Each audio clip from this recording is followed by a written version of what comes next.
transicional. Anteriormente teníamos programado contar con una ponencia adicional por parte de Feliciano Valencia, líder de la Asociación de Cabildos Indígenas del Cauca, ASIN. Desafortunadamente, el señor Feliciano no pudo acompañarnos hoy. No obstante, tendremos entre los panelistas a Juan Houghton, investigador de la Casa de Pensamiento de la Asociación de Cabildos del Norte del Cauca, ASIN, y de la Corporación Ensayos.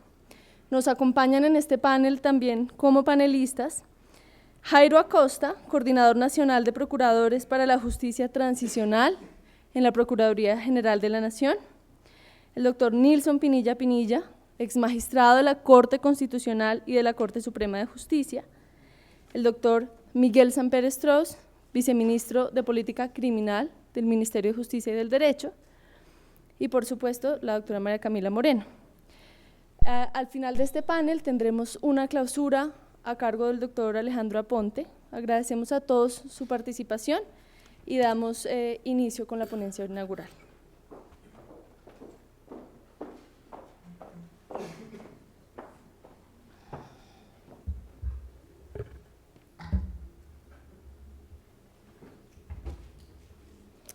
Muy buenos días para todos y todas.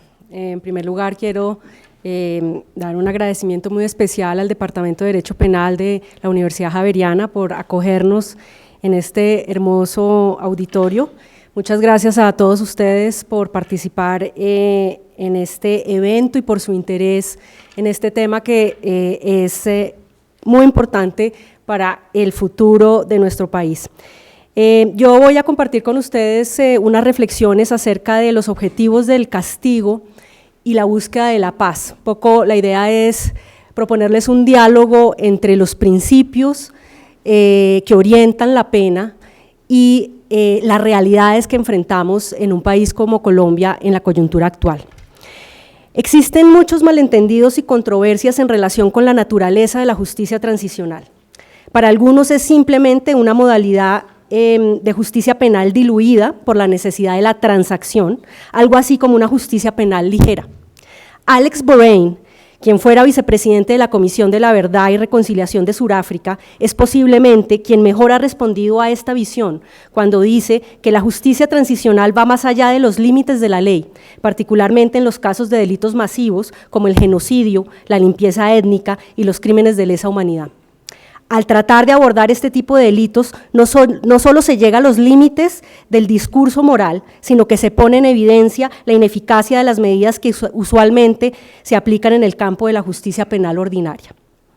Al encontrarse al límite del discurso moral y legal, una sociedad debe volver a examinar el contrato social y tomar las medidas necesarias para restaurar las condiciones que hagan posible que dicho contrato funcione.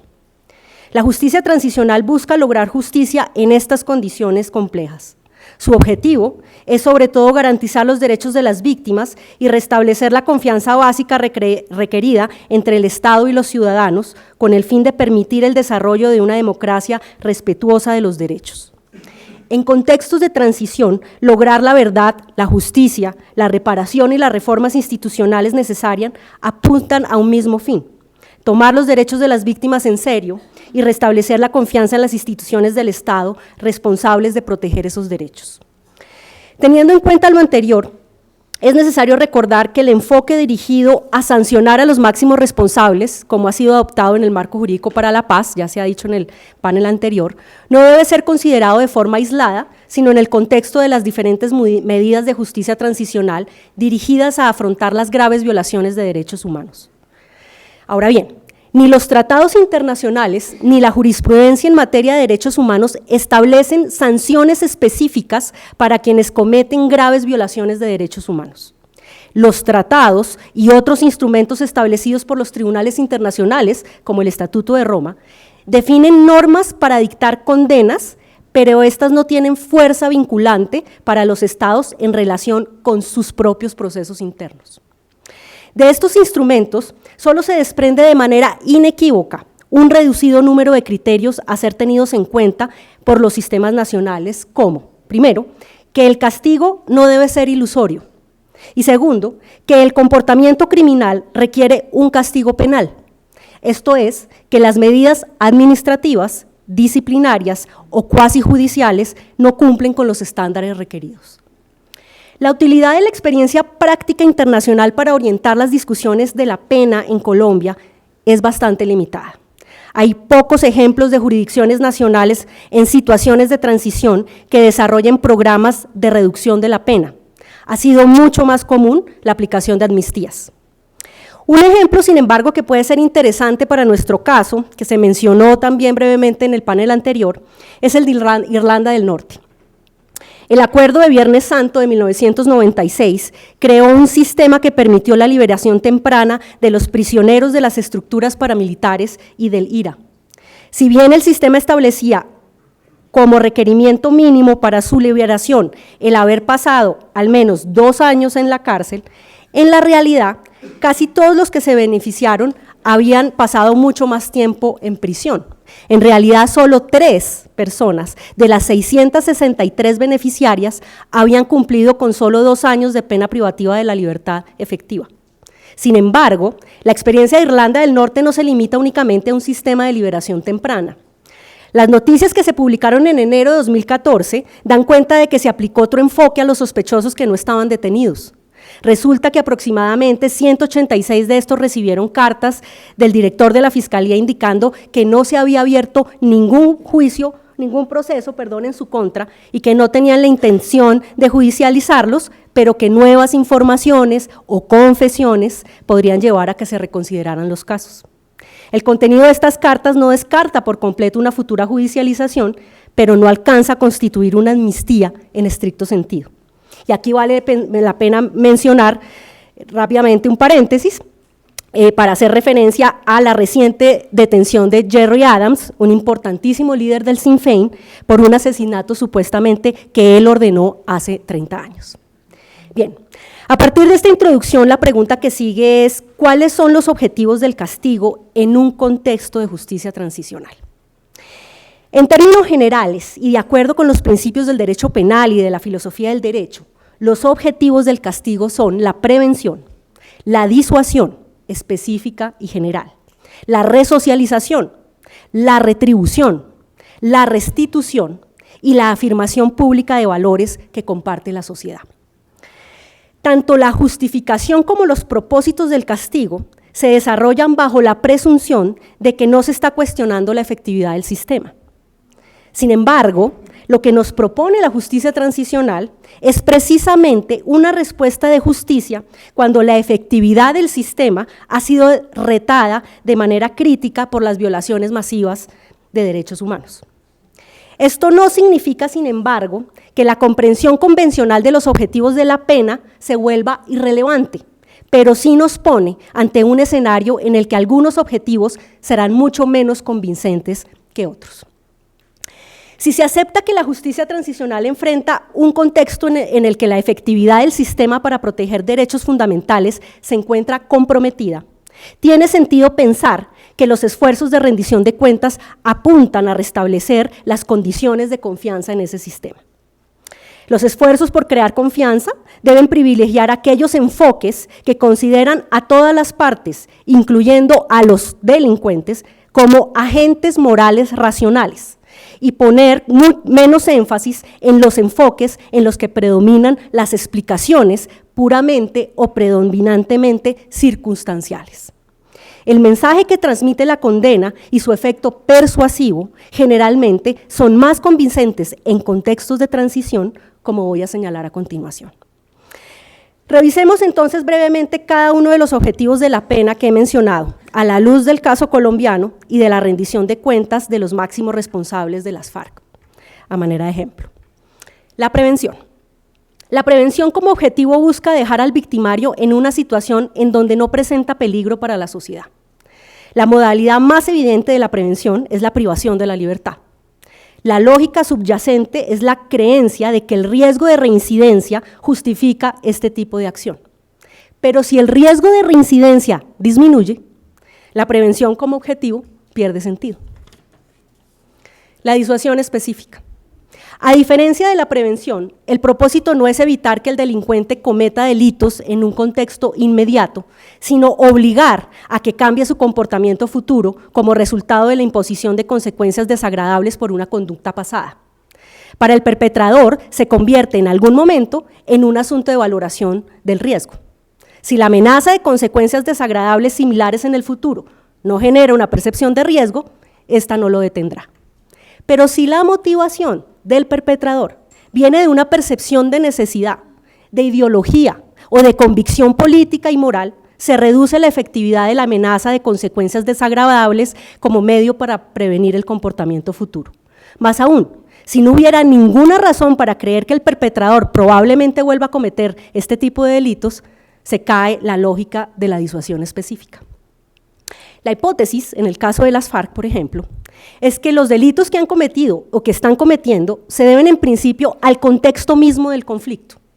Por lo tanto, si el conflicto dejara de existir, también se eliminaría el contexto en el cual se cometen los delitos. Con el fin del conflicto y la desmovilización de las FARC, se suprimirían efectivamente los medios, la oportunidad y el motivo de conductas criminales similares. Pero esta observación tiene algunas limitaciones. El éxito de la desmovilización, por ejemplo, de los grupos paramilitares ha sido limitada, por decirlo más. Y la emergencia de las llamadas bandas criminales, frecuentemente compuestas por ex paramilitares, nos demuestra que en la práctica la desmovilización por sí sola no va necesariamente a eliminar el contexto en el que pueden ocurrir estos delitos. Por otro lado, no parece que, por ejemplo, los combatientes paramilitares, siguiendo con el mismo ejemplo, de más alto rango, hayan reincidido en estas prácticas. Del mismo modo, uno podría pensar que los altos mandos de las FARC no estarían dispuestos a regresar al crimen organizado después del fin del conflicto. Si estas suposiciones son correctas, el objetivo de la disuasión específica también pierde fuerza. La disuasión general.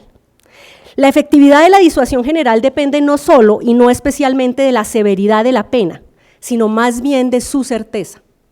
En el contexto de Colombia, esto sugiere que castigar a los máximos responsables de las FARC puede tener un efecto disuasivo general, en el sentido de que demuestra que ningún criminal puede salirse con la suya.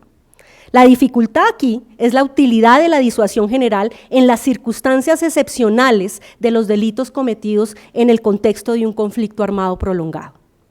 Además de las objeciones generales a los argumentos en contra de la disuasión general por razones morales o empíricas, entre más sistemática, prolongada y generalizada la desobediencia, menos convincente es el objetivo de la disuasión general. En realidad, las circunstancias del conflicto y la ineficacia del sistema penal impiden que la disuasión general sea el mejor descriptor del propósito del castigo en el caso de los máximos responsables de las FARC. El único argumento serio en contra de esto es que aunque se reconozca que el sistema ha venido fallando de forma continua y generalizada, el propósito del castigo es demostrar que las cosas serán diferentes en el futuro y esto no depende tanto de la certeza del castigo como de un renovado compromiso con la justicia. La retribución. La percepción más común del castigo posiblemente es el de la retribución, como ya se había mencionado en el panel anterior. En estricto sentido, la retribución como objetivo no busca lograr reformar al delincuente, busca únicamente que éste sufra.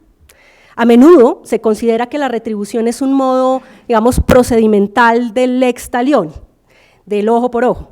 Esta idea de proporcionalidad implica que entre más grave es el delito, más severo será el castigo.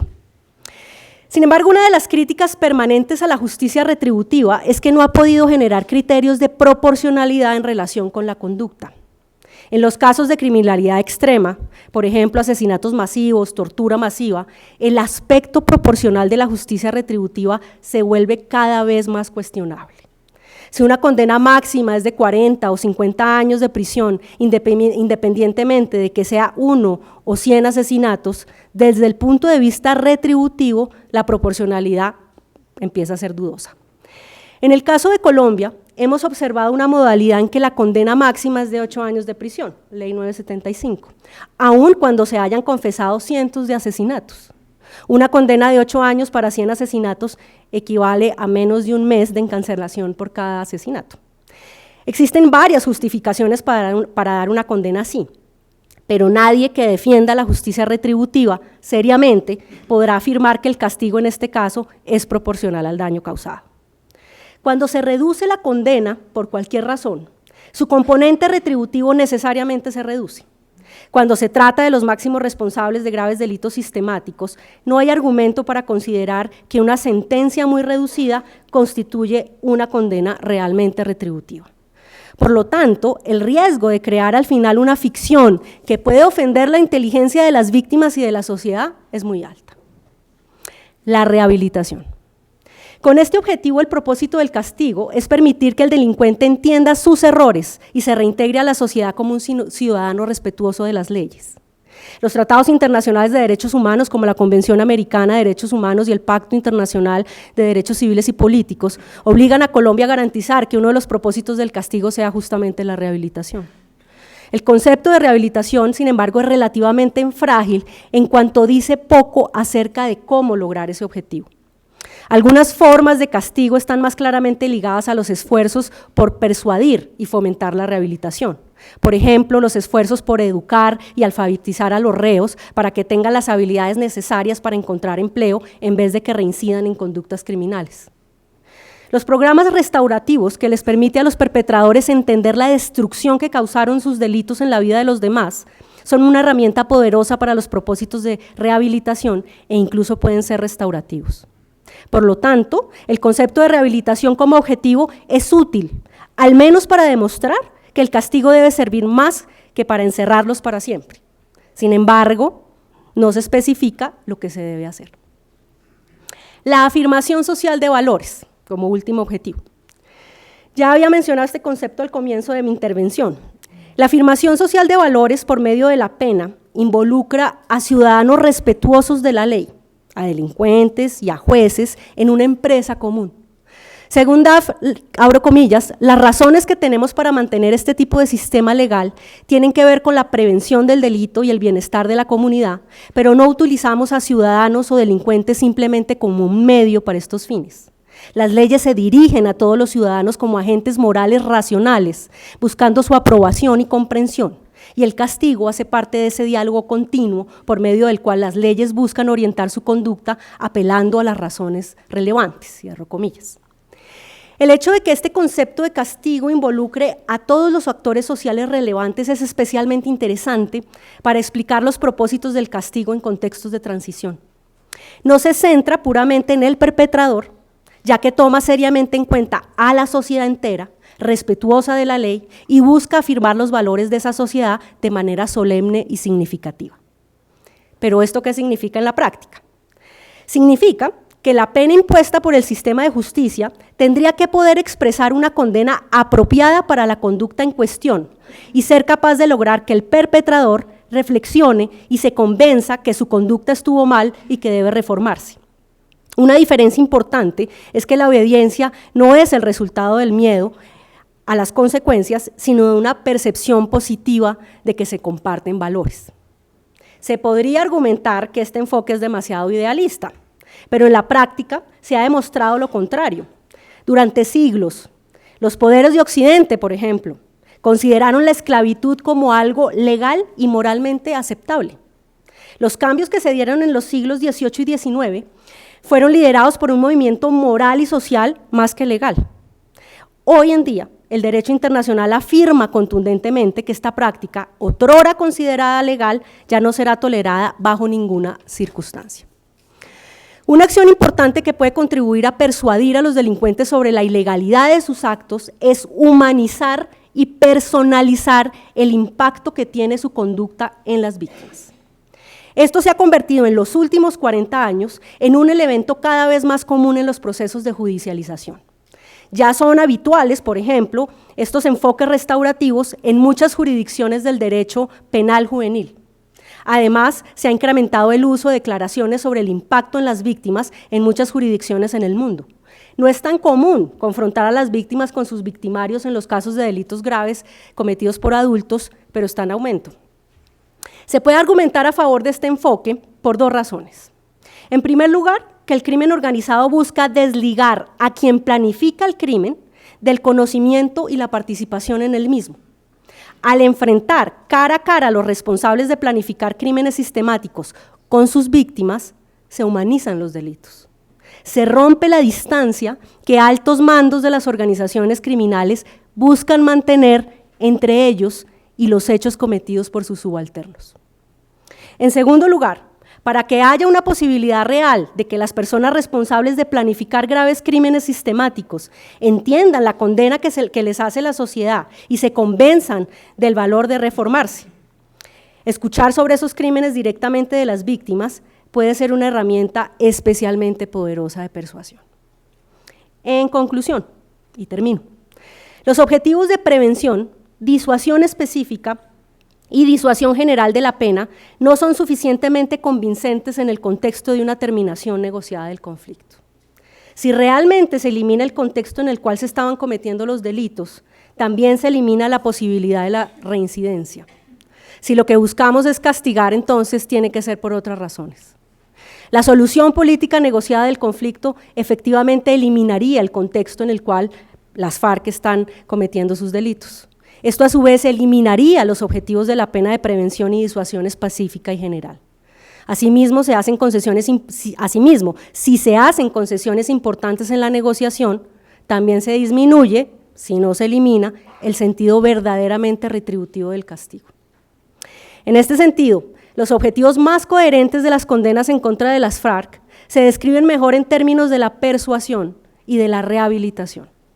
Si bien estos objetivos podrían cumplirse con una pena privativa de la libertad menor a la que se requeriría si el objetivo principal fuera la retribución, esto no significa que se pueda evadir del todo un castigo ejemplar.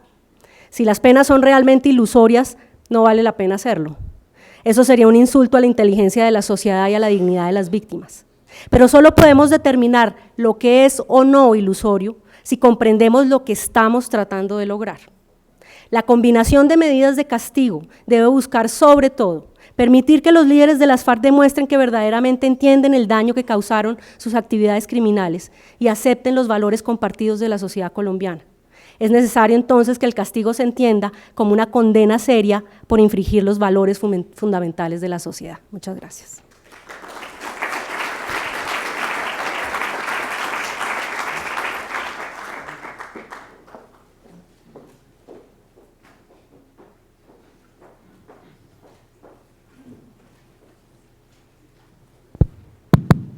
Bueno, parece que aquí los micrófonos han ido desapareciendo.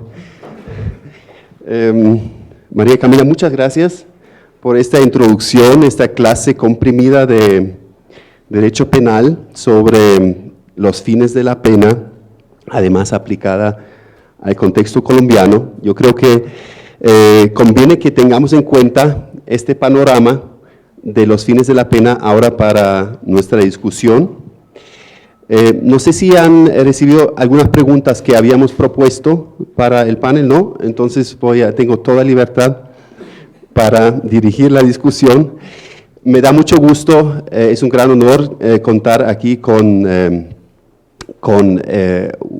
unos colegas con tan amplia experiencia en diferentes instituciones y además yo creo que todas instituciones que han tenido y vivido de muy cerca, desde sus diferentes perspectivas, el conflicto armado y todo lo que implica un proceso de negociación de una paz.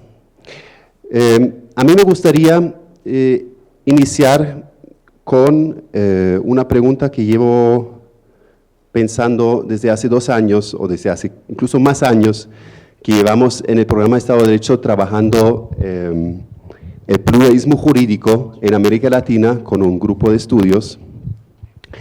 Y justamente en cuestión de la pena y de los fines de la pena, yo siempre me preguntaba, estaba intentando establecer lazos entre esta dogmática de los fines de la pena desarrollada, digamos, en el derecho occidental, con las ideas de la sanción, de la justicia en el ámbito de los pueblos indígenas en América Latina en general, pero ahora aquí tenemos a un compañero que nos acompaña de la SIN, para que él nos contara en qué medida hay paralelismos, hay contradicciones entre estas percepciones, estas lecturas de la sanción penal y lo que en los pueblos étnicos se maneja. Entonces, pasaría la palabra primero al señor Juan Houghton. Buenos días. Estas reflexiones fundamentalmente las estamos haciendo en el seno de un equipo que allá llamamos la Comisión de Paz de la ASIM, que se dedica sobre todo a acciones para lograr la distensión en el contexto del conflicto armado. Sin embargo, estas reflexiones no tienen que ver exactamente con una reflexión en materia de transición, sino fundamentalmente en términos de existencia del conflicto y cómo abordar la relación con el conflicto. Permítame primero, a riesgo de mucha simplificación, cómo funciona el tema de la justicia entre el pueblo Nasa, que no es generalizable a otros pueblos. Normalmente el daño, el dolor causado, la humillación o fundamentalmente la afectación de la dignidad es entendido en la comunidad, en las comunidades Nasa, como un sucio. Es decir, existe un sucio. Pero ese sucio, ¿dónde está? Normalmente, para traducirlo, digamos, a un lenguaje más compatible con lo que estamos haciendo, la persona jurídica entre los Nasa es fundamentalmente la comunidad. Desde esa perspectiva, la comunidad es casi que por necesidad la que causa el daño, pero también la comunidad es la que recibe el daño. En consecuencia, la comunidad es al mismo tiempo la causa y el efecto de la desarmonía, que es como se entiende los problemas de cualquier orden, sean problemas que nosotros llamaríamos penales, pero también problemas organizativos o problemas políticos, como desarmonía. Este concepto de desarmonía se asocia mucho más al concepto, digamos, de armonía que tenemos nosotros en el sentido musical, es decir, en el sentido de distintos componentes que tienen distintos valores, pero que suenan, pero que de alguna manera producen música. Y en ese sentido, la armonía a la que están pensando los Nasa presume la diversidad de actores, la diversidad de intereses, de gustos, etc. No obstante, el problema se considera el sucio que produce esa desarmonía, se entiende como el problema que debe ser resuelto. Normalmente, esta desarmonía está causada por un desequilibrio de las fuerzas frías y las fuerzas calientes que tiene la comunidad. El sucio se convierte en esta percepción en una especie de vector contaminante y de tal manera que el sucio irrumpe y afecta el conjunto de la comunidad. ¿Qué pasa en una situación como esta con la sanción y con la pena? Pues que normalmente la sanción se transforma también en una sanción a la comunidad. Esto no significa que la comunidad no reconozca actores individuales, sino que el sustrato filosófico de la aplicación de justicia está ligado fundamentalmente a esta idea. La justicia Nasa tiene, digamos, quien hace la investigación, quien hace lo que llamarían los abogados occidentales la instrucción, es un equipo del cabildo normalmente, pero la sanción la aplica la comunidad. Es la sanción en asamblea donde determina cuál es la pena. Esto tiene un montón de líos, por supuesto. Digamos, la justicia asamblearia pues tiene los problemas de que es perfectamente posible que de un caso a otro la tradición se modifique porque la necesidad de la aplicación de la pena puede ser diferente. La manera de restablecer la armonía se refiere a cosas diferentes. Y eso, digamos, desde la perspectiva occidental sería una especie de inseguridad jurídica para las personas que participan allí. Pero quiero señalar esto para no oírlo, pero no centrarme en ello. La sanción normalmente, hay distintas sanciones, pero me centraré en la representación del rayo, que normalmente ustedes conocen como el truete, es decir, el látigo con el que se castiga o se da remedio mejor a la persona que está responsable. Que la asamblea decide que una persona debe someterse a 20, 30, 40 latigazos que normalmente se dan en las pantorrillas. ¿Quién debe aplicar ese castigo? Lo aplican normalmente, pero principalmente, los miembros del cabildo.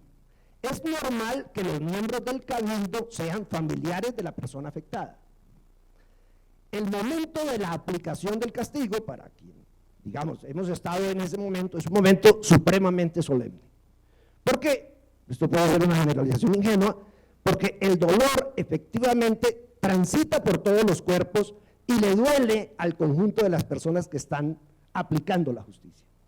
Es decir, aunque hay una persona que es la responsable, esa persona normalmente es nada más que el vehículo para que el conjunto de la sociedad sienta el dolor, sienta el silencio, sienta el sufrimiento y fundamentalmente mediante el látigo que representa el rayo, que es la fuerza originaria de la cultura nasa, pues haya un reencuentro con el origen de la comunidad.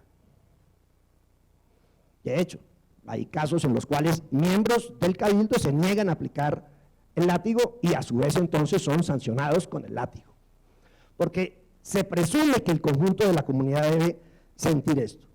Ahora, después de esto, quien aplica el látigo debe ser sometido a un refrescamiento, porque esa persona, por efecto de haber aplicado el látigo, también ha incorporado en su cuerpo el sucio. Por lo tanto, tiene que pasar posteriormente a ser refrescado para retornar nuevamente al contexto de la comunidad. Esta, por así decirlo, es la sanción, pero la sanción de alguna manera o en gran medida está centrada en la comunidad. Luego viene el remedio. El remedio sí se aplica de manera específica a los individuos. Ese remedio puede ser el mismo rayo que mediante la aparición del rayo hace que la persona retorne a las fuerzas primigenias, pero también se da mediante otros mecanismos que son el refrescamiento, mediante un líquido con algunas sustancias, con algunas hierbas que permiten que la persona nuevamente entonces todo lo caliente quede en un nivel de equilibrio con los elementos fríos. Ahora, este mecanismo obviamente tiene hoy alteraciones. De hecho, digamos, en un número importante de casos, la comunidad determina que la persona tiene que tener una sanción al modelo occidental. Son alteraciones que están ahí. Pero normalmente la búsqueda, el intento que se hace es que se aplique esta justicia propia que está basada en esta forma, digamos, de recomposición. Ahora, pasemos, digamos, ya al tema más específico aquí en relación con la justicia a excombatientes. A lo que me voy a referir es a un programa que tiene en el caso particular la SIN que se llama Programa de Retorno para recomponer el camino de retorno a casa. Y está pensado fundamentalmente para excombatientes que han abandonado las filas de la insurgencia. Ahora, esto es un caso distinto a excombatientes como los que van a aparecer con la firma de los acuerdos, porque estas personas no van a abandonar las FARC, probablemente retornan a la comunidad, pero siguen siendo de las FARC, que es la diferencia con quienes hasta ahora han retornado a la comunidad. No obstante, les comparto a ustedes las formas como se ha trabajado el asunto. Lo primero que se trabaja con una persona que decide abandonar la guerrilla y también quien decide abandonar el ejército es que se le pasa por un ritual de armonización, o un conjunto de rituales de armonización que es una especie de reencuentro con las fuerzas espirituales de la comunidad y que, bueno, he explicado hace un momento. Esto se hace, como les decía, mediante el rayo, el refrescamiento y el trabajo espiritual que se prolonga en el tiempo. El segundo elemento que me parece que es más importante para lo que pretendemos es el restablecimiento del equilibrio. La armonía se presume resultado del equilibrio de fuerzas y en ese sentido la justicia se aplica para la construcción, la reconstrucción de ese equilibrio. Ese equilibrio fundamentalmente lo que hace es que recompone el lugar de las distintas fuerzas frías y calientes dentro de la comunidad. Es decir, hay que encontrar un lugar para todos. Y en ese sentido, la persona que ha sido sancionada, la persona que regresa, tiene que encontrar un lugar. Ese lugar, por supuesto, que implica también que quien llega reconoce el lugar del otro. Y aquí, entonces, implica no solamente el abandono de aquello que no tiene lugar en la comunidad, en este caso, digamos, el uso de las armas, y por otro lado, el reconocimiento de un lugar social y político dentro de la comunidad. Esta es, digamos, la parte más complicada porque implica un ejercicio asambleario de negociación en el cual la persona y la comunidad llegan a un acuerdo de reconocimiento mutuo y de retorno a la comunidad. Ese es, digamos, como el segundo punto. Esto obliga necesariamente a la persona que retorna de la guerra a reconocer el daño causado, pero al mismo tiempo la comunidad sabe, por efecto de esta supuesto filosófico de la justicia, que ella es también responsable de que ese muchacho se haya ido para la guerra, o esa muchacha, o no necesariamente muchachos, hay personas de más edad que también se van para la guerra. En este momento, digamos, este volver a recomponer el equilibrio, hay un elemento que es fundamental en esta justicia asamblearia, y es que la aplicación de cualquier medida material no vuelva a causar nuevamente un desequilibrio. Por eso es normal a veces que la justicia comunitaria se abstiene de hacer cosas que pudo haber hecho hace un año o 2 años, porque probablemente la aplicación de una pena lo que termina haciendo es reproducir y agrandar la pena que se pretendía resolver, el daño que se pretendía resolver. Y esto es un elemento que constantemente está, digamos, rondando y depende del equilibrio de fuerzas que detectan los médicos tradicionales en la comunidad mediante un ejercicio que ellos llaman de cateo espiritual. Claro, hay un problema, y si no tiene lugar, si en ese retorno de la persona que ha causado un daño no hay lugar, ¿qué se hace? Pues bueno, es decir, este no sería el caso porque la idea es que va a haber un lugar porque hay una negociación asamblearia. Pero también hay ese caso, en esos casos, digamos, la pena fundamental es la pena del extrañamiento. Es decir, no tienes lugar, puedes estar ahí, pero no tienes lugar en la comunidad. Y por supuesto es la pena más grande, más dura, más dolorosa, que normalmente se traduce en que la persona se va a algún lugar donde lo puedan recibir y donde no tenga esta pena de desconocimiento. Ahora bien, pasemos, digamos, ya a redondear esto con respecto a lo que es el combatiente indígena. Primero hay que decir una cosa, que es muy importante para efectos de este proceso de negociación y la transición que necesariamente tendrá que ser democrática posterior al acuerdo a los acuerdos. Hay un número importante, alto, de indígenas que hacen parte de la insurgencia. Eso es importante tenerlo en cuenta porque abre una posibilidad jurídica también a efectos de lo que estamos pensando. Lo segundo es que en el caso particular de los Nasa, solo en el caso de los Nasa se reconocen en una condición muy singular, y es que ellos se reconocen, esto es más una interpretación mía, pero me parece que la compartimos con muchos de ellos, se reconocen como guerreros en paz.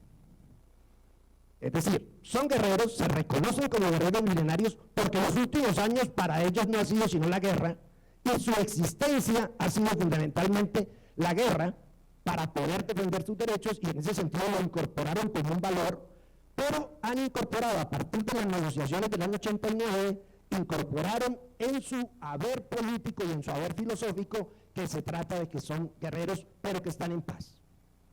Y por eso incluso en las cartas que le mandan a la guerrilla, a Timochenko, pero también en algunas que le han mandado a Santos, han dicho: nosotros los indígenas del Cauca no le hemos declarado la guerra a la guerrilla. Y tampoco le hemos declarado la guerra al Estado. Y en ese sentido, ese digamos que es el punto, digamos, de entrada. Pero, ¿cómo se entiende el combatiente en la comunidad? Normalmente el combatiente en la comunidad no es sancionado. Es decir, lo que sanciona la justicia indígena no es que alguien se arme para convertirse en guerrillero. Se presume que ese es un delito que comete esa persona contra el Estado, pero no contra la justicia propia. Lo que sanciona la justicia indígena son los daños causados por ese actor armado contra la comunidad. Y en ese sentido, por supuesto que hay una especie de divergencia con los propósitos de justicia, digamos, del Estado Nacional. Pero digamos que así se asume. Hubo un momento en que la justicia indígena asumió que el solo hecho de optar por las armas era sancionable, y así lo planteó. Pero esto llegó un momento en que generaba más problemas que los que resolvía. Entonces adoptaron, en uso de su derecho a legislar, una nueva normativa que consiste fundamentalmente en que quien se mete a un grupo armado o colabora con un grupo armado asume que su jurisdicción es la jurisdicción a donde pretende irse. Te fuiste para la guerrilla, tu juez es entonces la guerrilla. Te fuiste para el ejército, tu juez es entonces el fuero penal militar. Salvo que ataques, creo que esto se dañó, ¿cierto? ¿Está sonando? Salvo que ataques a la comunidad, ataques a miembros de la comunidad, ataques a las autoridades espirituales o políticas de la comunidad. Ahora, está claro, si tú te acoges a un grupo armado, pues entonces te tienes que ir de la comunidad. Por eso, digamos, hoy gran parte del problema que hay en las comunidades del norte del Cauca y en general de todo el Cauca, no es tanto que la gente se meta a la guerrilla, sino que el miliciano se queda en la comunidad. Y ese es el que genera la principal problemática. Termino.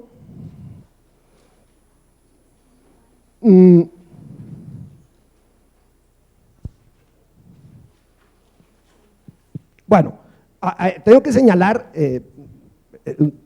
quizás es obvio, pero que este propósito de la justicia, que es armonizar, equilibrar y compensar, que es a lo que pretende, digamos, que es resumido en estas ideas, no siempre se aplica a otros pueblos indígenas. Incluso en este tema del armonizar, a veces se acude, digamos, a sanciones que son penas en el cuerpo, penas en la vida, penas en la manera de ser. Esto no ocurre en todos los pueblos indígenas, nada más es pensar en el caso de los guayú, donde los guayú, la cárcel no existe ni por las curvas. Es decir, allá el asunto consiste en que tú compensas fundamentalmente y das satisfacción a las víctimas. Pero por otro lado, en el caso de los guayú, la víctima y el victimario nunca es individual. Siempre la víctima es la familia, un clan, y el que causa el daño es otra familia. Y en ese sentido, digamos, no hay escapatoria. Que no agarramos al responsable de una muerte, no importa, la familia responde por esa muerte. Y eso se transmite mediante distintas transacciones. Mis dos últimas ideas. Ahora, se sanciona, en el caso de la justicia indígena, se sanciona a indígenas y no indígenas, porque en el caso de los NASA se asume que la jurisdicción especial indígena es territorial. Eso hay un lío con la Corte Constitucional, porque la Corte en algunos puntos no reconoce la territorialidad que reconoce la Constitución. Pero en el caso indígena, digamos, si tú no eres indígena, eres muxca, entonces nada, te aplica justicia. Si eres guerrillero, si eres paramilitar o si eres militar. Y ustedes han sabido de casos en los cuales algunos militares han sido sancionados por la justicia indígena. Incluso la persona que iba a venir aquí, que es Feliciano, está hoy encausado por tortura y secuestro contra un militar que se había infiltrado en territorio indígena en una movilización, porque le aplicaron la justicia, ¿cierto? Digamos que tenemos ese tipo de problemática. Pero la justicia está pensada en ese punto. Esa idea. Y finalmente, yo pienso que con estas características que hemos mirado, es posible primero el Estado y la insurgencia, solo si hay acuerdo de ambos, podrían pensar en tener como un recurso jurídico transicional, esto no lo han dicho los indígenas, lo planteo yo, que puede buscar en algunos casos la cooperación de la justicia, de las distintas formas de justicia indígena. Digamos, me parece que es una manera inteligente de hacerlo, por lo menos en términos del tema de justicia. Pero en lo que sí es ineludible que lo piense el Estado y lo piense también la insurgencia, es que en estos contextos de estas formas de justicia es como se debe pensar el retorno de los combatientes a la comunidad. No hay otra forma, a menos que los querramos a un número bastante alto de excombatientes indígenas, de taxistas en Bogotá. Pero me parece que el propósito es que puedan estar allá aplicando los tres elementos que ya he señalado de armonización, de restablecimiento del equilibrio y de compensación a las comunidades, que por lo general en el caso indígena, no lo había señalado, se traduce en trabajo para la comunidad, o trabajo para las familias, o trabajo para las personas. Digamos que depende del contexto y es, digamos, la pena más normal. Normalmente La pena consiste en trabajo que está dirigido particularmente a restaurar daños, a reparar daños y a restituir cosas que le han quitado a la comunidad. Y ese es de alguna manera el centro de ese ejercicio. Espero haber sido pertinente.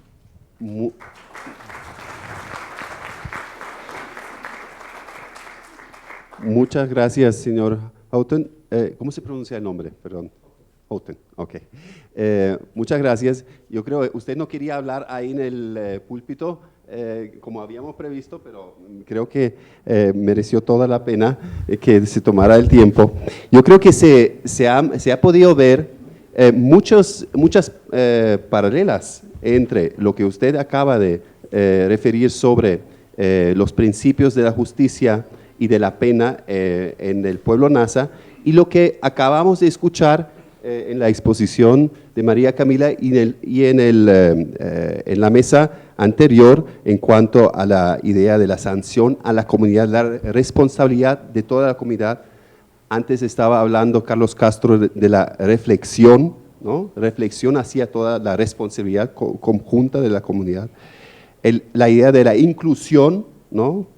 La idea del retorno a la comunidad, la idea de la reparación a través de trabajo, hemos hablado de construcción, de proyectos de construcción, de infraestructura, o sea, un trabajo constructivo, y la idea del restablecimiento del equilibrio, que sería correspondiente a lo de la reafirmación del derecho, de la validez del derecho en la idea occidental. No sé si he soñado, pero quisiera compartir esa idea con ustedes y escuchar sus opiniones sobre esto u otra cuestión que quisieran resaltar.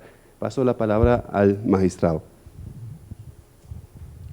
Muchas gracias. Yo creo que este tema nos daría para conversar de aquí a fin de mes, porque la verdad es supremamente complejo frente a una nación que ha venido padeciendo las violencias a las que se refería Carlos Castro en la primera sesión y que ha sido absolutamente incapaz de hacer imperar el Estado de Derecho.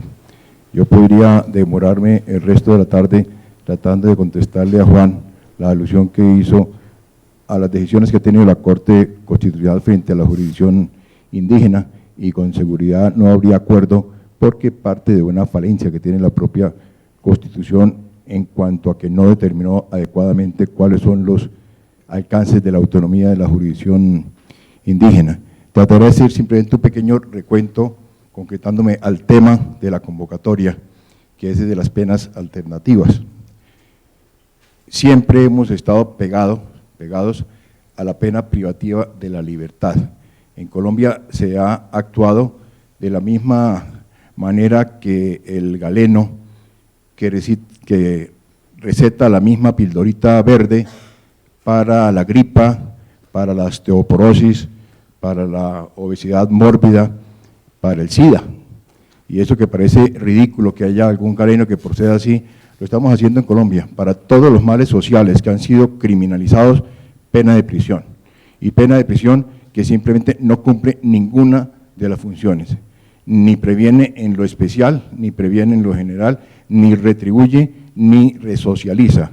La gran crisis del sistema penitenciario colombiano llegó a que la Corte Constitucional hace unos años declarara el estado de cosas inconstitucional, porque están quebrantando todos los derechos de los reclusos. Y yo creo, el doctor Miguel me puede contradecir, que hoy la situación penitenciaria y carcelaria de Colombia es peor que la que se vivía cuando se declaró ese estado inconstitucional de cosas. Pero seguimos insistiendo, para todo, prisión, y creamos nuevos delitos, y el Congreso le pasa su ineficiencia a la rama judicial, que en su ineficiencia tampoco puede dar una respuesta frente a la criminalización de tantas conductas que se aumentan y se aumentan y se aumentan, y cuando se nos atiborran las cárceles ante la evidencia que con tanta criminalización podemos tener más presos, pero no menos delitos, empezamos a inventarnos, como hace poco lo vimos, mecanismos para que la prisión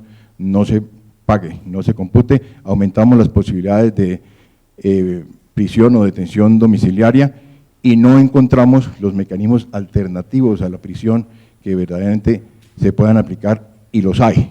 Hay mecanismos de trabajo comunitario que son muy edificantes, como tuve ocasión de apreciarlo en el Reino Unido, de un muchacho que se había metido a una casa rural a hurtar a una señora que vivía sola, fue identificado por la policía, reducido a prisión, y después se le conmutó la prisión por trabajo comunitario, trabajándole como jardinero a esa misma señora que no tenía cómo cuidar su jardín. Eso fue una bendición para ella, y eso fue una bendición para él, que encontró una actividad lícita para subsistir, y una bendición para la sociedad que permitió la reconciliación entre los dos extremos de una situación penal. Pero era un muchacho que había cometido el delito contra el patrimonio económico ocasionalmente. Aplicar esas medidas para criminales avesados como los que están sentados en La Habana tratando de obtener impunidad es bastante difícil, porque no vamos a encontrar que ellos se queden felices de jardineros, y de pronto puede pensarse para otra clase de conductas.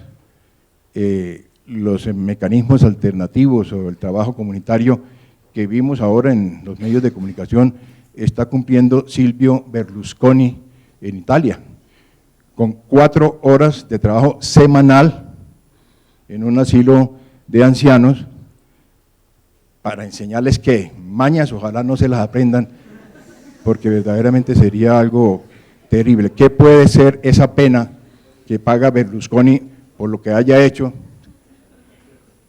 trabajando 4 horas a la semana en un asilo de ancianos? ¿Ello para qué sirve? Sirve para que, como ocurrió, le griten a la salida: usted tiene que estar en la cárcel, y todo el mundo clame por el remedio de la cárcel, porque no se acepta que esa ficción de sanción, de que pueda brindarle algún apoyo a ancianos durante 4 horas a la semana, se acepte. Pero hay muchas otras penas alternativas para otra clase de delitos que también nos afectan inmensamente, en cuanto a que este es un país sumido en la corrupción que tiene muchísimas manifestaciones, entre ellas en el régimen de contratación, entre ellas en la forma torcida de hacer política, entre ellas con el recibo de dineros cochambrosos para la financiación de las campañas, y en todo ello hay una constante, que es el abuso del derecho de asociación. A través de ese abuso del derecho de asociación se consumaron conductas masivas tan graves como la crisis financiera, todo lo que dio lugar a la crisis financiera de 1982, en donde Félix Correa Maya creó 52 sociedades para dar la apariencia de un grupo sólido, y le ponía nombres en idiomas extranjeros y todo muy atractivo, para buscar la llegada de más incautos, pero a la vez para dificultar las labores de los investigadores. Y ni entonces ni ahora se estableció un mecanismo de suspensión del derecho de asociación, que es absolutamente obvio. Si miramos en el artículo 53 del Código Penal, pues se debe buscar la aplicación de esos mecanismos condignos de sanción, penas que tengan que ver con la forma como se haya perpetrado la conducta, con la forma como se llevó a cabo el lucro o se logró el beneficio ilícito. Si se actuare así, sería mucho más consecuente. Si a un delincuente de cuello blanco se le limita su derecho de asociación, pues va a haber bastante entorpecida su probabilidad de cometer más delitos. Pero se propone esto y dice: pero ¿cómo se le ocurre? ¿No ve que el derecho de asociación está en la Constitución y además es un derecho fundamental?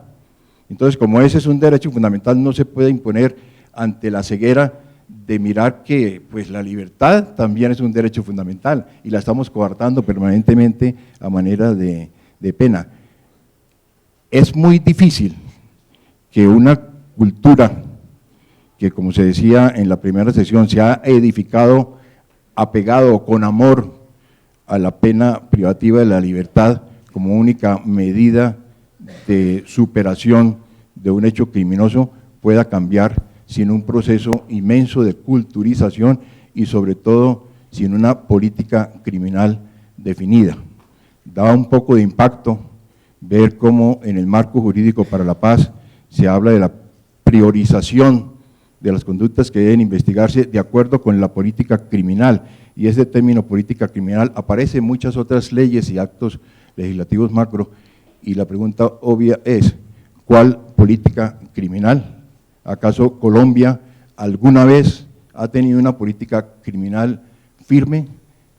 Lo que se aprecia por la comunidad es que se actúa a los bandazos, se va criminalizando y en ocasiones en una forma desmesurada, en una forma absolutamente atolondrada para dar una respuesta al momento y luego pues se busca no aplicar las sanciones. Yo pregunto, frente a la forma como procede el Congreso colombiano, frente a la ley 1453, ley de seguridad ciudadana, que establece una pena mínima de 18 años de prisión para que lleve un arma de fuego cualquiera, o sus partes esenciales, o municiones, así en plural, municiones, se imagina uno 2 proyectiles, y si la lleva en vehículo automotor, la pena que es de 9 años, de suyo exagerada, para un delito de peligro como este, se duplica porque no se prevé siquiera, se aumentará hasta en otro tanto, sino se establece la duplicación en prisión. ¿Qué juez de la República puede aplicar una pena tan exagerada como esa? Entonces simplemente las investigaciones se quedan en nada, va a los anaqueles, eso es demasiado absurdo, no vamos a aplicar una sanción tan descomunal, y ni uno ni otro. ¿Cómo no va a ser descomunal una sanción al porte ilegal de arma de fuego de defensa personal, que es sancionado el solo porte con mayor drasticidad que el uso de esa arma de fuego para causarle la muerte a alguien en un homicidio simplemente voluntario? La pena mayor es la del delito de peligro, el porte de arma, y eso sigue allí en la legislación penal, y luego las fallas se le adjudican esa a la rama judicial del poder público. En esta medida podemos mirar siempre cómo hay medidas alternativas superiores a la pena privativa de la libertad, siempre condignas, que si un médico se descuidó y aplicó un mecanismo inapropiado en la atención de un paciente y le causó una lesión personal grave o la muerte, pues no lo amenacemos con meterlo a la cárcel, dependiendo de las circunstancias, por supuesto, pero no será mejor suspenderle por un tiempo bastante amplio, acorde con su negligencia en el ejercicio de la medicina, y de esa manera pronto se le hace hasta un favor, porque no vuelve a tener el riesgo de cometer otro yerro de esa magnitud. Si un conductor de vehículo automotor por descuido ocasiona unos homicidios culposos, amenazarlo, cometerlo a la cárcel, pues es lo que buscan todos. En cuanto lo hemos visto, tenemos el axioma de que si no hay cárcel, hay impunidad, se tiene esa idea, pero que no vuelva a conducir vehículos automotores. Si un político llega a cualquier cargo en el desempeño de su actividad y traiciona a sus electores, lo indicado no es excluirlo de la posibilidad de ser elegido por un tiempo acorde con la duración, acorde con la gravedad de la conducta que haya cometido, siempre mirando cuál fue la conducta y cuál es la respuesta que se debe dar, dejando la pena privativa de la libertad como de por sí se debe dejar el derecho penal como última ratio que es, dejando la pena privativa de la libertad solo para cuando no haya ninguna otra probabilidad de atención de la conducta. Pero ante todo, doctor Iván, atendiendo a las víctimas, no se puede dejar de lado los derechos de las víctimas. Si no se atiende las víctimas de ahora, esas víctimas de ahora de pronto se van a revelar y pueden generar daños. Hay que mirar el sentido de la decisión de la Corte Constitucional cuando se declaró exequible el marco jurídico para la paz, cómo realza, insiste está permanentemente invocando que los derechos de las víctimas tienen que quedar a salvo. La Corte determinó que existe esto es de la sentencia C-579 de 2013, la Corte mediante la cual se declaró exequible ese marco jurídico para la paz con 2 salvamentos parciales de voto, entre ellos el mío. La Corte determinó que existe un pilar fundamental de la Constitución que consiste en el compromiso del Estado social y democrático de derecho de respetar, proteger y garantizar los derechos de la sociedad y de las víctimas. En virtud de este mandato existe la obligación, 1, prevenir la vulneración, 2, tutelar a las víctimas de manera efectiva, 3, garantizar la reparación y la verdad, 4, investigar, juzgar y en su caso sancionar las graves violaciones a los derechos humanos y al derecho internacional humanitario. La Corte en esta misma sentencia, que no fue condicionada, pero que sí trae una enumeración de parámetros dentro de los cuales se puede mover el Congreso Nacional para no quebrantar la Constitución en el momento de expedir la ley estatutaria de la Administración de Justicia, que siempre está colocando como una constante, primero, la indemnización a las víctimas. Claro, no se puede permitir que las víctimas traten de hacer un negocio de la tragedia. Se debe traer los temas a un nivel racional. Y es posible, ojalá así fuere, que la víctima renuncie a la reparación en lo económico, pero a partir de que encuentre 2 ingredientes que son fundamentales. La verdad, esa verdad que ha sido tan negada a pesar de todos los esfuerzos que ha realizado el Estado colombiano, por ejemplo, con la Ley 975, y la reparación al menos simbólica, con una manifestación de, ante todo, la garantía de no repetición, y segundo, suena como cursi, suena como muy de cóctel, el arrepentimiento. Si no hay arrepentimiento por los daños graves o de cualquier naturaleza que se le haya causado a una víctima, no hay garantía de no repetición y no vuelve la paz a las almas de los que están en el conflicto. Eso es una gran necesidad y no se puede seguir permitiendo que se margine a las víctimas de estos intentos de hallar la paz, de ese espejismo de la paz que nos pretende hacer ver que porque unos fascinerosos se comprometan a dejar de disparar sin entregar las armas, va a regresar la paz a nuestra nación. Las perturbaciones de nuestra sociedad son muchísimo más profundas y mientras no haya un orden justo, no podrá encontrarse una convivencia pacífica. Tenemos que propender por la procuración de ese orden justo y de allí en adelante, como lo dice el artículo 2 de la propia Constitución, sí construir esa paz que tanto anhelamos, que se debe realizar desde la cuna. Tiene que cambiarse esa cultura de las violencias que ha sido característica a todo el devenir colombiano y tiene que hacernos acostumbrar a que respetemos los derechos de los coasociados para que así mismo sean respetados los nuestros. Pero sí, desde las contiendas electorales se está viendo la gran furrusca, gran enfrentamiento, todo lo negado, todo lo contrario a la paz, agrediéndose los candidatos en lugar de presentar propuestas, en lugar de presentar programas, simplemente en el prurito de que yo no soy culpable porque usted también. Usted no me va a decir que yo hice eso porque mire lo que usted hizo que es más grave, y así en lugar de reconocer la verdad, nos seguiremos pasando, agraviándonos y profundizando el conflicto, profundizando las divergencias y alejándonos de la paz. Gracias.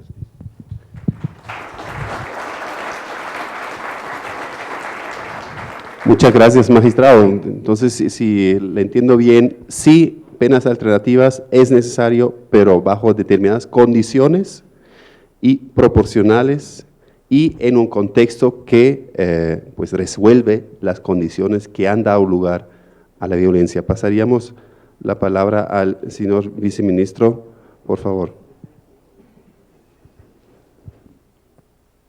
Bueno, muchas gracias por la por la invitación y un saludo muy cordial a todos ustedes de parte del señor Ministro de Justicia y del Derecho, el doctor Alfonso Gómez Méndez. Yo en realidad quisiera tal vez referirme a 2 puntos en concreto, y es uno primero sobre los aprendizajes y uno segundo sobre cuáles son los retos a futuro, porque para empezar por el primero, no creo que, como lo mencionaba María Camila y el magistrado Pinilla, no estamos partiendo de ceros, aquí no nos estamos inventando el agua tibia, este debate lo venimos dando hace bastantes años, en 2 frentes. Yo tal vez metodológicamente, aunque no se puedan separar y generar una división absolutamente tajante, sí metodológicamente pudiéramos analizar desde 2 perspectivas estos aprendizajes que han venido dándose en el país.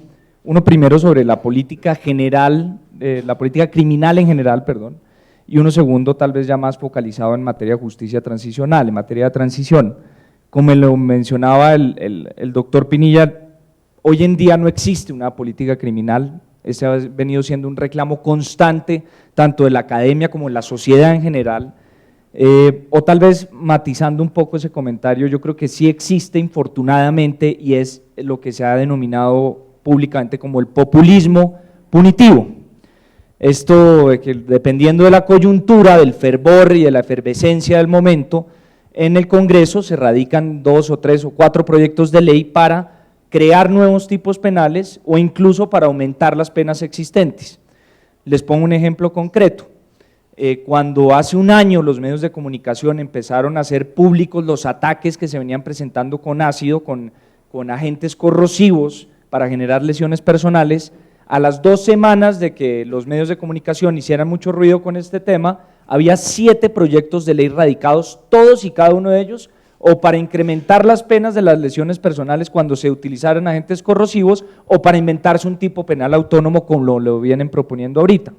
Pasó finalmente una ley que efectivamente creaba el agravante con una mayor sanción, y en la actualidad investigados únicamente por ese delito, y en las cárceles colombianas que tiene el IMPEC solo hay una persona por ese delito. Entonces uno sí se cuestiona que la única política criminal que haya existido, buscando o bajo el pretexto tal vez de las funciones disuasivas de la pena, de las funciones preventivas de la pena, hayan buscado incrementar las penas en los últimos años sin ningún efecto empíricamente demostrable. Y es que en los últimos años se han tramitado 39 reformas al Código Penal, 39, todas y cada una de ellas para incrementar las penas o crear nuevos tipos penales. Y si uno, siguiendo esta lógica, podría decir, hombre, ¿qué tan demostrable es el hecho de que una mayor pena conduce a generar esos efectos disuasivos, tanto el particular como el general, o incluso a prevenir el propio delincuente? Si eso fuera cierto, con el incremento del 50% en todas las penas que se surtió hace unos años, uno esperaría que el fenómeno criminal se hubiera reducido en el 50% o al menos en una proporción considerable, cuando ello, repito, está demostrado que no fue así. Entonces sí estamos en mora de tener un norte definido, una política criminal que sea coherente, que no sea reactiva, que responda a unos principios estratégicos, y ya, doctor Pinilla, estamos a punto de que sea expedida, de hecho. Arrancamos por fortalecer el Consejo Superior de Política Criminal, que creo que en sus años de existencia, desde que se aprobó la ley, el Código Penitenciario y Carcelario, no se había pronunciado formalmente frente a ningún proyecto de ley en materia penal. Nos pusimos juiciosos y en la tarea de que se pronunciara sobre los distintos proyectos de ley, lo que ha hecho precisamente que el Congreso oiga esta instancia tan importante como debe ser, así sus conceptos no sean vinculantes. Ya está el Congreso oyendo al Consejo Superior de Política Criminal. De hecho, para poner otro ejemplo muy reciente, un proyecto de ley que radicó el Ministerio de Defensa en la presente legislatura, pero el año pasado, para combatir la criminalidad en aspectos como la minería ilegal, la extorsión, el microtráfico que tanto aquejan a la comunidad, nos pusimos de acuerdo como gobierno nacional y allí no encuentran ustedes ningún incremento de penas. Hay herramientas para hacer más efectiva e inteligente la lucha contra estos fenómenos criminales que aquejan a las ciudades, pero no hay incremento de penas, porque no se requieren, porque ya nos pudimos poner de acuerdo por eso al menos. Y esperamos entonces que este documento de política criminal que hemos venido construyendo hace ya cerca de un año, pues llegue a feliz término con su expedición en la forma de un documento COMPES antes de que culmine este primer semestre del año. ¿Qué contiene esta política criminal? ¿Hacia dónde está apuntando esta política criminal? Pues tiene un primer pilar fundamental en materia de prevención para evitar precisamente que se cometan estos delitos, para promover acciones por distintos órganos y ministerios que, como bien lo decía el magistrado Pinilla, no solo puede ser en herramientas de inteligencia para prevenir la comisión de delitos, sino tiene que ser para buscar generar oportunidades en la población. Obviamente es muy ambicioso pretender achacarle a una política criminal toda una política de desarrollo, sin embargo sí crea ciertos vasos comunicantes para que estén al menos alineadas las políticas de prevención en materia criminal con las políticas de desarrollo.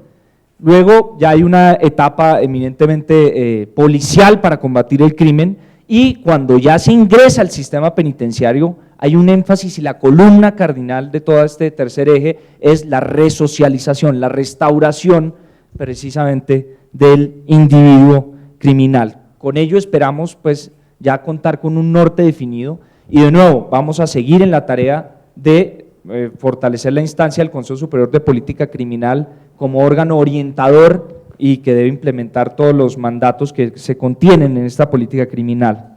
Ahora, esto sí conduce a que nos cuestionemos sobre lo que entendemos como impunidad. Creo que María Camila lo mencionaba en un principio en su intervención, y es muy interesante que nosotros, comparando incluso con lo que hace la cultura, los pueblos, el pueblo nasa, que nosotros comparemos qué es lo que entendemos nosotros también como impunidad.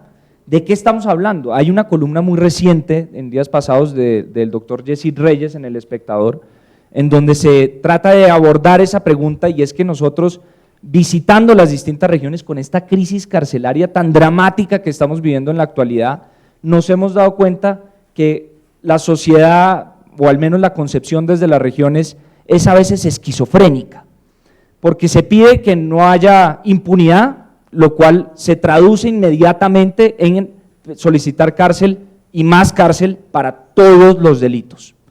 Si hay algún juez de la República que emite una sentencia exonerando de responsabilidad a un individuo, ahí no hubo justicia, ahí hubo impunidad. Si hay una sentencia en donde se condena a la persona, pero se le aplica alguna de las medidas sustitutivas de la pena de prisión o la pena de prisión domiciliaria, ahí hubo impunidad. Entonces tenemos que cuestionarnos cuál es este concepto, y repito, en las regiones dicen encarcelemos a todo el mundo, pero no me va a construir una cárcel cerca. Eso nos ha pasado ya en diversos municipios. Es decir, los presos y los delincuentes son como una basura que produce la sociedad, que yo quiero que recojan de al lado de mi casa, pero que la boten muy lejos, y ojalá yo no me entere nunca en dónde están botados. A nosotros nos juzgan internacionalmente como sociedad dependiendo del tratamiento de derechos humanos que le demos a los criminales que están bajo la tutela absoluta del Estado colombiano. Señor viceministro, perdón, justamente esta observación de que se pide una reacción por parte del Estado, pero que la respuesta carcelaria no es, creo que hay consenso, todavía no hemos escuchado al compañero de la Procuraduría, pero que la respuesta de la pena privativa de libertad no es la solución por las circunstancias que se dan. Entonces, eso nos vuelve a llevar al tema original, que son las penas alternativas. Entonces, ¿qué reflexiones hay dentro del ministerio, a lo mejor, en cuanto a estas alternativas a una pena carcelaria? Y hacia allá voy. Digamos que le comentaba en un principio que hay aprendizajes en materia política criminal en general, pero también en materia de justicia transicional, que es lo que nos convoca en el día de hoy. ¿Y qué aprendizaje nosotros tenemos?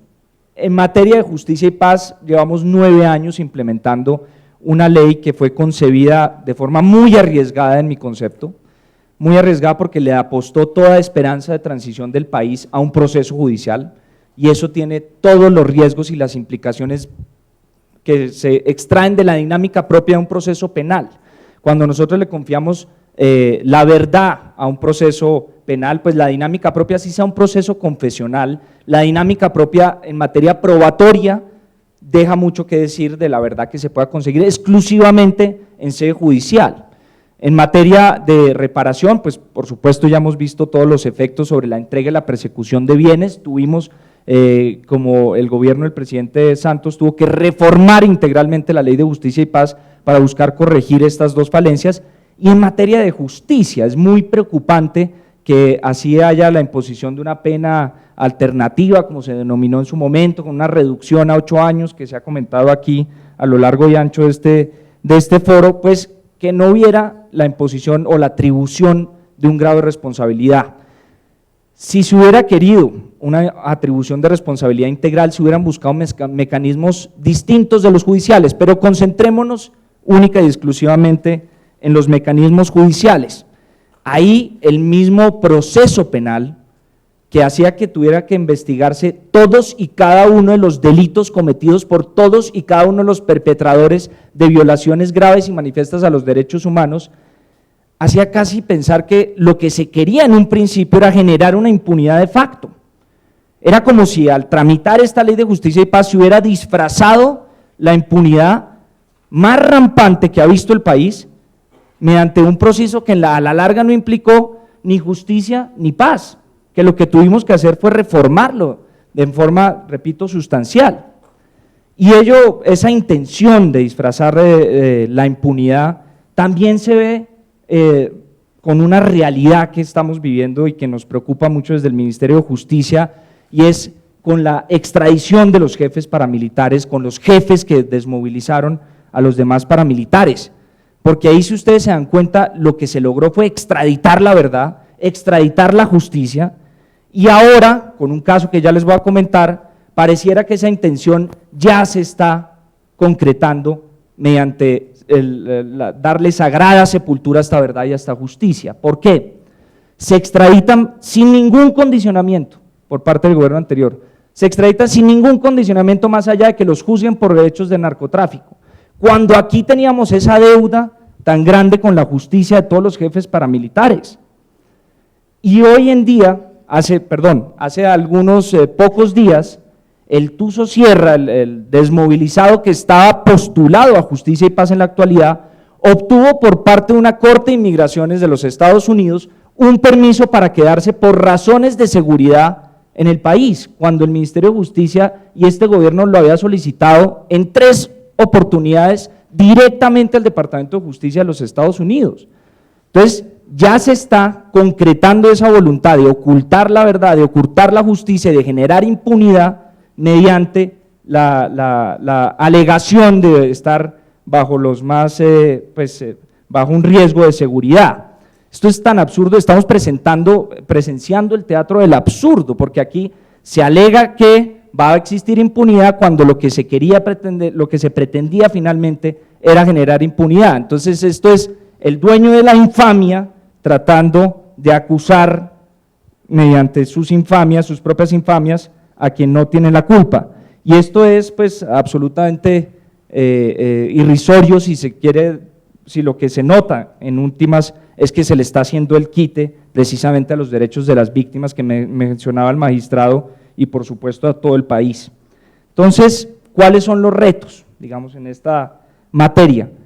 Si las finalidades de las penas se ven desdibujadas en un contexto de conflicto armado, como lo mencionaba María Camila, tenemos que lograr y conseguir que haya una verdadera justicia y que se consiga la finalidad última sobre la restauración de los individuos, si se quiere, la resocialización, el eje cardinal de la reforma al Código Penitenciario que acabamos de aprobar en el seno del Congreso, el eje cardinal de la política criminal tiene que verse también como un eje cardinal de las funciones de las penas o no, o de las atribuciones de responsabilidad mejor que se vayan a generar en el marco de un conflicto armado. Allí tiene que haber justicia. Y para decirlo de una vez por todas, para todos los críticos que han surgido de este proceso, sin justicia, y esa es la premisa fundamental que va a guiar el accionar de toda esa baraja de opciones de las que se puede elegir alguna que permite la justicia transicional, sin justicia, repito, la paz no va a perdurar en el tiempo. Y es sobre esa premisa que se está trabajando y sobre esa premisa se va a elegir de esta baraja de posibilidades que permite la justicia de transición para evitar que a futuro tengamos que reunirnos otra vez en este mismo escenario para ver cómo hacemos para reducir las bandas emergentes que pudieran surgir ante la falta de una justicia adecuada. Muchas gracias, señor viceministro. Pasamos la palabra al doctor Acosta. Si es posible que volvamos más al tema de las penas alternativas, por favor. Bueno, muchas gracias y muy amables. Buenos días, Cristian, muchas gracias a los organizadores y a todos ustedes. Muchas gracias por su interés y por su paciencia. Para zanjar un poco las inquietudes frente a la postura propia, advierto es absolutamente personal y no compromete a la institucionalidad, y entiendo que el ámbito es más académico, por supuesto, es que podría decir que frente a todo lo dicho y sobre todo la pena de prisión, pues podría decir estoy completamente de acuerdo, esto es amén. Pero por supuesto que no sería la única razón para poder abordar el tema tanto de las medidas o de las penas o de las sanciones alternas o de las sanciones extrajudiciales, yo diría también de las medidas para ampliar un poco este espectro, sino por sobre todo de las necesidades que tiene el conflicto para poder ser objeto de solución, entendido pues el derecho como un mecanismo que se va a prestar, que se va a instrumentalizar para poderlo lograr.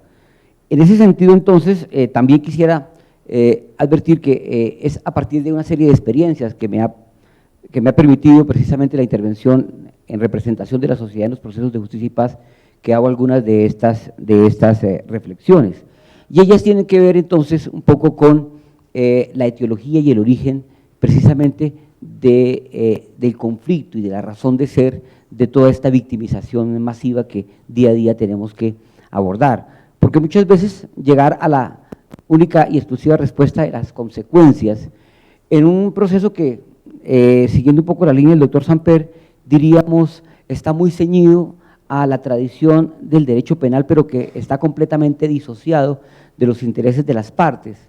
Casi que uno termina verificando un monólogo en los distintos procesos de justicia y paz, en donde quien construye, decide y resuelve es quien se ha precisamente plegado, entre comillas, a las instituciones, al Estado, y se ha acogido a las normas o a las reglas que le permiten redimir todas estas acciones. Pero realmente la etiología del conflicto pues uno la verifica y sociológicamente está ligada a muchos años de dificultades, de diferencias. Algunos sociólogos las identifican con problemas de la propiedad de la tierra, otros con la participación en política, otros, y escuchaba alguna referencia anterior del doctor Castro quizás, frente a algunas enfermedades de carácter psicológico que nos llevan a expresiones máximas del narcisismo y nos ubican en escenarios de conflicto sin ningún tipo de limitación. Llamamos la atención al respecto porque entonces creeríamos que es bien importante el diagnóstico de las razones del conflicto, sobre todo para poder verificar la solución. La solución la veríamos, o la vería yo en términos muchísimo más restaurativos, por supuesto, que retributivos o rehabilitadores, bajo el entendido de que es la restauración el mecanismo o el método a través del cual se permiten espacios dialógicos en los cuales víctimas, victimarios y sociedad se pueden sentar a reconstruir el hecho y a poder decidir entre todos cuáles habrán de ser los caminos a seguir. Allí la propuesta estaría entonces, para acotar muchísimo mi intervención dada la hora, en la construcción colectiva precisamente de rutas, no solamente de reintegración y de reparación, sino de alternatividad. Por supuesto, estamos ligados a mínimos de convivencia y allí también sería bien importante que quedaran claras las pautas de convivencia social, entre otras, y siguiendo también un poco la percepción de Yesir Reyes sobre lo que es impunidad, para que quede claro qué es lo que se puede y qué es lo que no se puede y en qué ámbitos podríamos entonces entrar a negociar.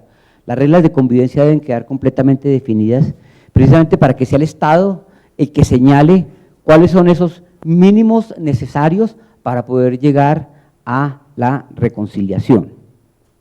Nosotros de todas maneras abrevamos continuamente de las experiencias comparadas y eso es muy importante, pero sin embargo en algunas oportunidades nos sesga y nos limita un poco el ejercicio de reconocer cuál es nuestra realidad. Nuestra realidad, a la luz de lo que hemos visto del conflicto, pues supone enormes diferencias con otros. El primero, pues por la naturaleza propia de la desmovilización en medio del conflicto en la anterior experiencia o la actual experiencia, y la otra, la que se propone que tampoco nos asegura nadie que se haga y finalice el conflicto, que también podría hacerse en medio del conflicto porque hay otros actores armados que están vigentes. Sobre esa base entonces también ir a las necesidades de las víctimas, y allí creo que la antropología nos puede ayudar muchísimo, pues entonces digamos que la experiencia hasta ahora vivida tendría mucho que ver con una que podría estar incluso privilegiando la verdad, la justicia y la reparación, que son las garantías de no repetición, no más, basta, que se acabe el conflicto. Hablemos de verdad después, pero por ahora que sepamos que tengamos la tranquilidad de poder despertar y vivir la cotidianidad en paz. Luego entonces creería que esos trasplantes deben ser cuidadosos, que debemos examinar, y la experiencia que nos ha traído aquí precisamente la comunidad NASA ha sido muy interesante para verificar igualmente lo mismo. Recuerdo en algunas de estas versiones o de los muchos procesos que hemos tenido, como por ejemplo en el bloque Putumayo, había dos dinámicas muy distintas frente a los paramilitares que habían sido reclutados en la zona y otros que venían de afuera, los que tenían como por oficio no solamente romperla, como ellos lo denominan, sino posicionarse, porque el tratamiento que tenían unos y otros con la comunidad era muy distinto. Incluso muchas veces los mismos paramilitares terminaban protegiendo a la comunidad de los foráneos que no tenían realmente ningún vínculo que les permitiera tener mayor sensibilidad. Esto lo digo porque creería que es bien importante que las penas y las medidas, entendería yo las medidas extrajudiciales precisamente para no violar el debido proceso y todas estas circunstancias que supone la imposición de una sanción, pues serían el fruto de la autocomposición, esto es, que entre todos y por supuesto con la participación activa de los desmovilizados, llegaran ellos mismos a la convicción de la necesidad de restringir algunos de sus derechos, de restringir algunos de sus bienes jurídicos, siempre y cuando eso repercutiera en pro o en beneficio de las necesidades de la reconstrucción del tejido social. Esto pues sería algo que demandaría una serie de escenarios que también en esto coincidiría. Poco a poco se va viendo que no son los propios del sistema judicial. Digamos que si bien es bien importante monitorear todas estas pruebas, condicionamientos y por supuesto todos aquellos los compromisos que se vayan asumiendo, pues someterlos a ese tipo de rigores en donde los estándares de prueba, pero también los modelos de intervención no permiten la interlocución suficiente, la dialógica necesaria para que estén presentes víctimas, sociedad civil, Estado y victimarios para poder construir esa ruta, pues digamos que difícilmente se pueden hacer en ese escenario judicial. Cuando hablo de una ruta, hablaría de que esa misma ruta de reintegración que tienen las víctimas debería ser prevista como una alternatividad para los victimarios, para los postulados. Esto es, que cuando se les advierte que hay una serie de necesidades y unos mínimos que deben cumplir, que son los que encontramos puntualmente en los artículos 10 y 11 de la Ley de Justicia y Paz, pues que estos no sean objeto, pues, por supuesto, de transacción, que deban cumplirse, pero que deban adaptarse también a una serie de circunstancias que les permitan, además, irlos poco a poco desarrollando. Y ese es nuestro gran defecto con la Ley actual de Justicia y Paz, que les pedimos desde un principio que entregaran toda la verdad, todos los bienes, todos los menores, todos, y pues por supuesto eso no se dio, o se dio paulatinamente en algunos casos, y todo simplemente porque no se establecieron rutas de reintegración y de rehabilitación. Los principios restaurativos suponen una resocialización, una reintegración tanto de la víctima como del victimario, y apuntan precisamente a la reconstrucción del tejido social. Eso me lleva a otra propuesta, y es la propuesta de que estas medidas, en la medida en que son alternas, también supongan no solamente propósitos individuales, sino también propósitos de carácter colectivo. Esto es, que la reintegración de las víctimas y de los victimarios permita escenarios de reconciliación con asunción de compromisos de carácter colectivo. Hemos tenido la oportunidad de trabajar, digamos, de alguna manera experimental y tratando de hacerlo cada vez mejor en el diagnóstico del daño colectivo, y hemos por lo menos por ahora llegado a la convicción de que es muchísimo más sensible y muchísimo más profundo trabajar en las necesidades comunitarias que las necesidades individuales.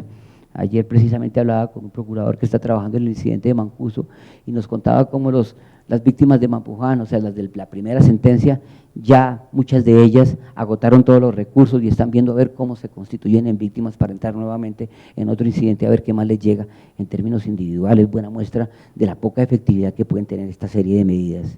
Entendemos entonces, o entiendo, permítame, me refiero en primera persona, que se necesita entonces reconstruir este proceso sobre la base de un diagnóstico de necesidades y de daño, tanto de carácter individual como de carácter colectivo, en el que necesariamente ha de participar víctimas, victimarios, sociedad y colectividad, con unos índices enormes de seguridad y de confianza. Cuando uno ve un poco la ruta que han seguido algunos de los desmovilizados de la guerrilla o del paramilitarismo frente a las opciones reintegradoras, pues encuentra enormes frustraciones. Muchos de ellos no pueden acceder a un trabajo porque las penas que se les han impuesto no les permiten trabajar ni contratar para con el Estado, son penas que no se suspenden y por lo tanto entonces van a quedar reducidos a muy pocas opciones. A otros se les entrega un proyecto productivo. Hay un proyecto productivo, entre otras, muy interesante que podría servir de modelo de pena alternativa, que es un proyecto productivo para que trabajen desmovilizados con víctimas al mismo tiempo en el campo, en donde se les exige un porcentaje mínimo de inversión para poder hacerlo viable. Luego, no es viable. Si no existen ese tipo de compromisos de carácter individual, por supuesto, con un monitoreo estatal o con un condicionamiento a que no va a haber cumplimiento, se sometan, por supuesto, a los procesos de carácter judicial, pues digamos que la discusión sobre si la pena o la no pena o si el estado actual de las cárceles pues tiene toda la validez del mundo, pero diríamos que tampoco es eso lo que nos lleva a mirar o a ser un poco más proactivos en las soluciones que se hayan de hacer. Entendemos, por supuesto, y para concluir, que todas las experiencias y los estándares internacionales son importantes, son muy importantes, pero no deben ser ni lo primero ni la camisa de fuerza para que nosotros, con un diagnóstico muchísimo más real, muchísimo más asertivo, que no parte de ceros, porque lo que hemos hecho es bien importante, creo que hay muchísimas experiencias por recuperar y sistematizar, nos produzcan y nos generen soluciones consensuadas, ojalá no impuestas, o por lo menos las que de la imaginación y no afecten los derechos y las garantías fundamentales que seguramente en términos individuales y sobre todo en términos colectivos podrán reconstruir ahí sí el tejido social, porque no es tanto ese tejido individual. Muchas gracias. Muchas gracias, doctora Costa. Lamentablemente hemos llegado al fin de nuestro tiempo. Teníamos aquí algunas preguntas del público, pero estas nos llevarían a abrir otro panel más, por lo cual me permito pues a no plantearlos ahora aquí,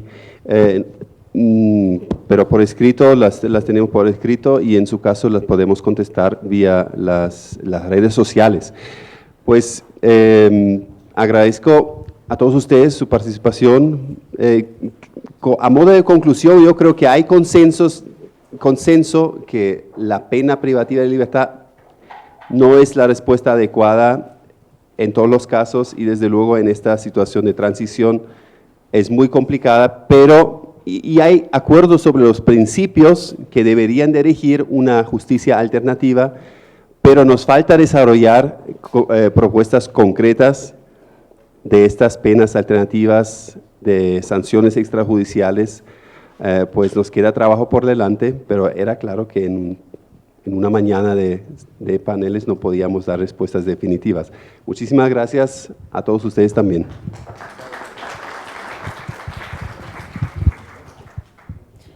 Pues les agradecemos a todos su participación. Un pequeño aviso parroquial: se perdió el equipo número 105, por si alguien lo encuentra por ahí, la persona que lo tenía lo está buscando. Le damos las gracias a todas las organizaciones participantes y en la página de ámbito jurídico encontrarán la información sobre el siguiente evento. Y les pedimos que se queden 2 minutos